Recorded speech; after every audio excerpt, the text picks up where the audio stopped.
missing someone. Love with all your heart.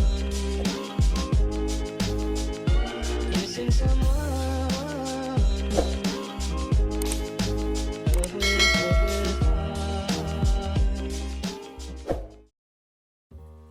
Hi guys, welcome back to my channel. So this week I have a returning client from an old color correction that I did just a few months ago. So today we're going to be touching up her roots, and here's a photo of what her hair looked like when she first came in to see me. She was doing permanent color to kind of cover her gray, and then wanted something that was a lot lighter and would help kind of transition her to kind of grow out her gray a little bit better, because she does have beautiful natural gray pattern.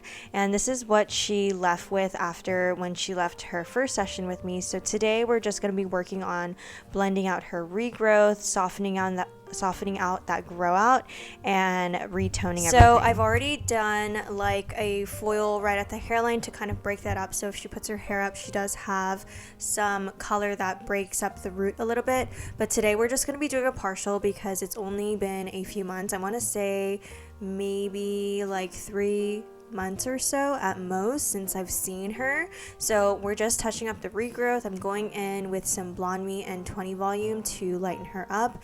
And the key part with this type of application with this type of lightener is to make sure that your lightener is thick enough to where the foils won't slip or anything. The other tip that I would give is to take very clean sections. You can see I'm trying to be very neat with my sectioning pattern and my foils, the way that I fold them as well. We're not kind of crunching them up. I'm trying to be as neat as possible so that these foils really do not slip. And then again with this type of lightener, because it can have the possibility of expanding, I do try to make sure that I try not to overly saturate. I know you want to saturate the hair enough to where it gets a really even lift, but sometimes even oversaturating with this lightener can cause bleeding and make the foils slip. So I put enough lightener to where I feel like the hair is fully saturated. You can definitely tell from this angle that my slices are very paper thin and see-through, and I'm putting enough product to where it fully saturates the hair but not overdoing it to where I have like a blob of lightener, because I feel like if I were to put a blob of lightener on her hair, especially on her regrowth like this, it could possibly cause like breakage as it like bleeds through, and that is like the last thing you want to do, especially when you're doing a retouch like this on hair that is almost practically platinum, I would say a level 10. And you just want to be careful, especially when you're slicing, to not overlap or anything like that. Oh my god, this part is really funny because I'm trying to tell my client to get shorter for me in the chair. She doesn't speak English very well, so I was trying to like demonstrate, and I usually will kind of like go a little bit lower or like kind of slouch myself to kind of ask them to slouch in the chair. And the reason why I literally have all of my clients get shorter or slouch in the chair for me, because I am a stylist that's like only 5'3", and even with like platform boots, I am not tall enough to kind of reach the top of the head, and I like to do slices up the mohawk of the head, and the only way to really get there is if my clients get shorter for me.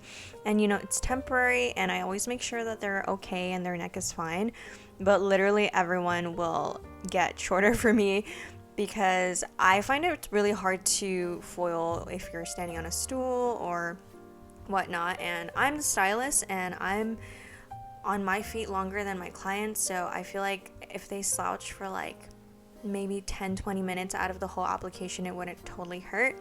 But that is what was going on earlier.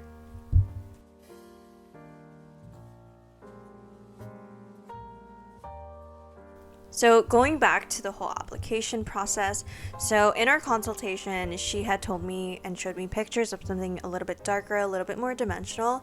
And I don't know if you guys have seen my other videos, but I have talked about when I'm doing gray blending, it's just a personal preference of mine, but I don't love adding a low light into the hair because I find that a lot of times low lights don't ever fade perfect, and they don't really fade the same way like a lighter toner would.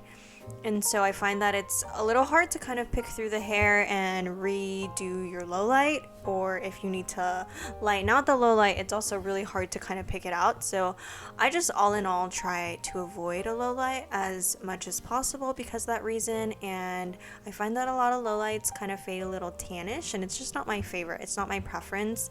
I know some other gray blending stylists do like to low light, but I just never loved the outcome of it, and neither have the clients that I have tried it on. It was never like something that I felt like was necessary as far as the fade. It's pretty at first, but when it's faded out, it just doesn't look the best or ideal, and it just kind of makes a little bit more work on you as a stylist too. So if you can avoid it, I would say it might be a better route. But if a client really does still want a low light even after like not trying it out, then I would say give it a shot if your client really does want it, but definitely let them know that it can fade out tan and then be really hard for it to come out when you've already lifted their hair to like a beautiful level 10. But that's just my preference. So because of that, the spacing between my splices, I would say it's about like 3/4 of an inch apart. I'm leaving a good amount of spacing in between these slices on the top because I want her natural to be that beautiful natural low light. So essentially, like when this grows out, it's gonna like look really soft, and we don't have to worry about like the tannish low lights fading out or anything like that. We will just slowly blend her root as this grows out. And the key for this part is a lot of clients will ask me like, oh Lauren, when should I see you next time, like what's the maintenance on this? And I feel like because I am more so of a person that wants to use the natural of the client's hair as a low light, I feel like the longer you wait, or the longer the client waits before coming in, like let their natural grow out, is kind of better, because if you over highlight, if they come too soon, it just like looks too blonde, and then you kind of lose their natural dimension.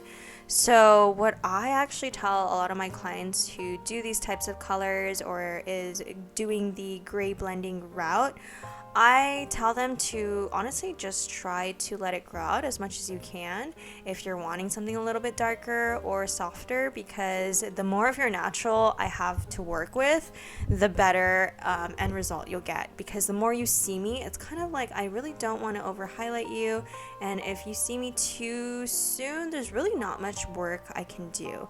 So in my opinion, with the way and technique that I use, with this, I would say the longer she could wait and let that natural grow out, the better, because I'll be able to softly blend whatever she has going on with her natural into the color that I have created on her mids and ends, and it will just blend a lot more seamlessly.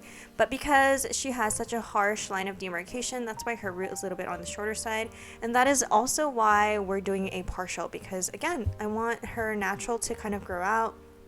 And honestly, the end goal of this anyways is to have their natural come out and just enhance it, maybe like once or twice a year. A lot of my clients that fly in or drive far to come see me, it's because once we get to their goal, they really don't have to see me that often, and that's literally the whole point. And as long as you follow my directions and take care of your hair and use all the right products and all that good stuff, and if they have any questions, they can always reach out to me. Like, I feel like you can have beautiful hair and take care of it at home and only see me, I would say, maybe like at the soonest 4 months.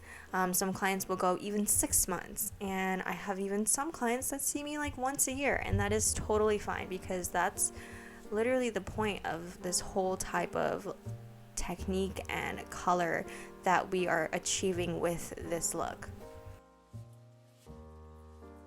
So I quickly wanted to share with you guys what her hair looked like when it's lifted to a level 10. I wanted to lift her to a level 10 because, again, I want it to be light enough to where she can maintain that ash tone with purple shampoo at home with the one that I had recommended to her. And this is what it looks like. I feel like it lifted really even because I took very thin slices, but also didn't oversaturate, but saturated enough to where it gave a really clean, even lift there. Now, as we're pulling out more of the foils, you can kind of tell from the last correction that we did, you know, her blonde wasn't perfectly even. It wasn't like everything was like a perfect canvas. It wasn't like everything lifted to a perfect level 10. There are some areas in her hair, I will admit, are like a little bit warmer than others. It's a little bit more yellow. But you know what? After that first session, from what you guys saw in her before and how dark she was with years of covering her root, we were still happy with how blonde she got. I honestly did not even think she was going to get blonde at all like that. I thought she would at most maybe get to like a light brown. But anyways, so I am aware that there are pieces in her hair that are not a level 10, and then there are pieces in her hair that are a level 10. And the way that we are going to fix this is with toner, because I just lightened her hair a few months ago, and her hair is honestly feeling great. And I don't think she really needs to relighten her ends just yet. I want to wait a little bit longer until her next time she comes in, we blend her root, and then we'll lighten out those mids and ends. And the reason why I want to wait is because it's still kind of fresh, you know. It's still, I feel like at this point her hair is still, even though it feels good, I feel like it's still healing from that first session that we did, because it went through a lot. We did a lot of applications on her hair. If you want to reference back that video in my series, I believe it's episode 160, and it's called Natural Gray Transition Color Correction, and you can go find that video and see what we did on her. And it was a lot. We did a lot of we did a color remover, we did some bleaching, and we bleached her root, and it was just a lot on her hair. And I just feel like, since it's only been a few months, we should still give her hair a little bit of a break, and we can definitely lighten it up later again. And it's still like, it's not too yellow to the point where I can't use like a gray toner on her. So I figured, let's just do a toner that is going to cancel out a lot of that warmth, and do it in a very strategic way to kind of cancel out a lot of the warmth, but also keep some light pieces in there. So one of the bigger things is I wanted to share with you guys how I would tone a canvas like this to where it's not perfectly a level 10 in every area, but still we can get her to a nice, beautiful grayish tone. So right now my assistant Emily is rooting her hair, and is just going in, doing like a little bit of a baby tap in the partial area. So now I'm going in and I mixed up a mixture of a rapid toner, and in my rapid toner I'm using majority of the formulation with a rapid violet tone, and then I mixed in a little less than half of the formula with a silver rapid toner. And so right now I am applying it to that mid, and that mid area is where those areas that were a little bit warmer than the rest. Now I am not pulling it through the ends just yet. I am just focusing on the mid, and notice how her shadow root has been sitting, and she's only been shadow rooted an inch from the hairline. So her hairline hair, you can see it's already been sectioned out. I haven't even touched that part yet because that's going to be last. And so right now that I've applied that mid, now I'm going in and brushing through with a wet brush to kind of drag down the product that I've put on the mid to the ends. Now, I love this technique because what this is going to do, especially with this type of rapid toner, it's going to drag down that mid toner, and if her ends are a little bit porous, they will grab, and so it will kind of tone out those areas and help me preserve the areas that can stay a little bit more of a lighter silver. So to rephrase, I am technically not fully saturating any toner on the ends. I'm applying toner on the mid and using my hands and a brush to drag down the toner that I placed on the mid to the ends. And I just find this gives like such a beautiful melt, but also helps keep the ends bright, because if I were to place toner right on the ends, it would have created the ends to be a little bit too overtoned, a little too dark, and I felt like her ends didn't need too much toner, and I want to give the effect to where like the root's a little bit darker and gets a little bit lighter on the ends. And I find that having heavier saturation with toner on the mid and dragging it down to the ends with a brush and my hands kind of does that in a sense. Even though I'm using the same toner, it's kind of diluting that toner essentially by the time it gets to the ends, because I'm not fully saturating in those areas. It's just being dragged down. So once I do that, I go back in and you can see me checking everything, and I just apply toner only where it's yellow now. And so the areas where I feel like it's already been toned on the ends, those are going to stay silver. And if I find that it doesn't need any toner, like that's it. I don't directly apply any toner on the ends, and it keeps those ends nice and bright and silvery. And if you haven't tried this trick, I guarantee that you'll love it, because I feel like when you're working with different levels in the hair and you're using like a rapid toner like this, it helps preserve the blonde and platinum pieces but still tone out the really warm areas, because in the really warm areas you can heavily saturate the toner there and then just drag it down to the areas that have that the level is a little bit lighter. And this is going to just kind of save you time to where you can just use one formula for that mid area, minus the root shadow of course. And then on top of that, it's going to create some really pretty dimension as well, because it's going to tone out those really brassy areas but still keep some of the platinum areas. Alrighty guys, so here is her finished look. I was so obsessed, and she was really happy with this color. I feel like she loved this color even more than her last. I definitely let this color get a little bit more on the violet side compared to her last appointment, and she didn't mind it at all. I didn't tell her that it was going to be a little bit violet-y, but I had a feeling she wouldn't mind it, because she did show me some photos that were a little bit more gray, and I felt like she would love it, and she did. She absolutely loved the way that it came out, and I told her like it's gonna be a little bit purple for a while, but it's literally only in the light. You can only see it in some lighting, and that purple washes out. But on the bright side, at least a lot of the yellow is out, because I felt like the last time she was in, she did leave slightly on the yellow side, and it kind of bothered me, you know, as a stylist. Like, you're always thinking what else you could have tweaked or done better, so the next time they come in, it's like perfect. And this was it. Like, I did the toner technique a little bit differently on her, and I feel like I got rid of a lot more yellow this time, and it looked just more even on her. But yeah, from this angle you can definitely see her natural blended so beautifully with the lighter color, and I hope you guys can like visually see that letting her natural grow out as long as possible is going to help create that dimension instead of adding a low light in the hair.